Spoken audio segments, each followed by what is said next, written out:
Sa ibang balita, tapos na ang paghigop ng krudo sa US warship na USS Guardian na sumadsad sa Tubataha Reef. Bilang paghahanda po yan sa salvage operation sa barko. At kitang-kita sa underwater video ng Coast Guard ang pinsalang idinulot ng pagkakasadsad ng barko sa Tubataha. Mula Palawan, saksi si Cedric Castillo. Ito ang unang malapitang kuha ng Coast Guard divers sa sumadsad na USS Guardian. Sa ilalim ng tubig, makikita ang nakapanlulumong pinsalang idinulot ito sa Tubataha Reef. Nakalbo na ang mga coral sa lugar kung saan kumakayot ang barko tuwing tinatamaan ng mga alon. Ang propeller ng warship nagkayupi-yupi sa pagsadsad sa bahura. Ang gilid ng ilalim ng barko nagtamo ng mahahaba at malalaking butas. Sa isang bahagi nito, lumitaw na nga ang kahoy na inner lining o nasa loob ng barko.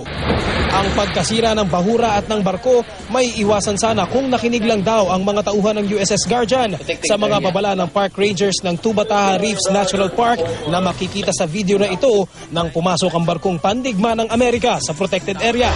Sir, for info, sir, you also violated some of our Tubataha Reef Natural Park Act of 2009, sir. You violated some of your provisions, sir, for info.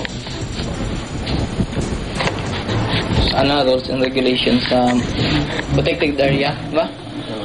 This guy, Roger, white wire. No. Say again your last, sir.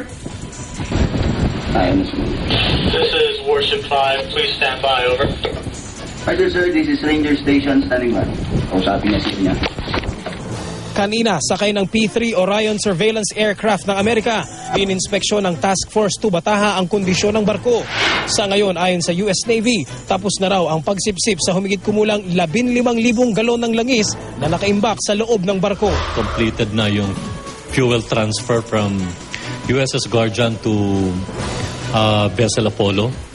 And then, based from the information we gathered, may mga na-transfer din ng mga equipment like ammo. Bilang paghahanda sa pag-aalis sa USS Guardian sa Tubataha Reef, kailangang sipsipin ang langis at mapagaan ang barko. Pero hanggat hindi dumarating ang crane ships na siyang magsasalba sa nabahurang Navy vessel, walang ibang magagawa ang operation kundi mag-abang at siya namang maging bantay ng USS Guardian. Mula rito sa Puerto Princesa, Palawan, ako si Cedric Castillo, ang inyong saksi.